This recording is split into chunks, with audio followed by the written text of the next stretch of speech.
ગુજરાતમાં વિકાસના કામો મંદ ગતિએ ચાલતા હોવાનો જીવતો જાગતો દાખલો ભાવનગરથી સામે આવ્યો।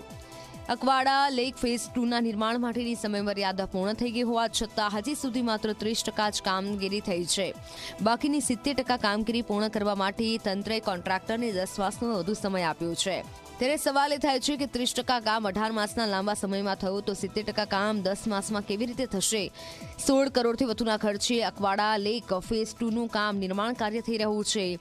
ત્યારે આ મુદ્દે કોંગ્રેસે સત્તા પક્ષ પર ગંભીર આરોપ લગાવતા કહ્યું કે શાસકો કોન્ટ્રાક્ટરોના ઘૂંટણીએ પડ્યા છે।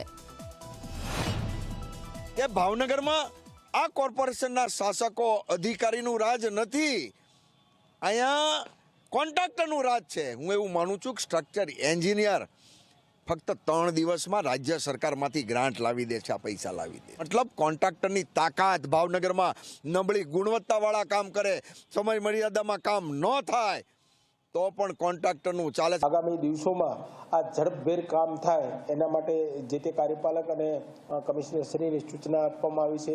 આગામી દિવસોમાં સમય મર્યાદા નહીં વધારવાના નિર્ધાર સાથે અકવાડા લેક ફેઝ 2નું કામ ઝડપથી થાય એના માટે ગતિવિધિ હાથ ધરવામાં આવી છે।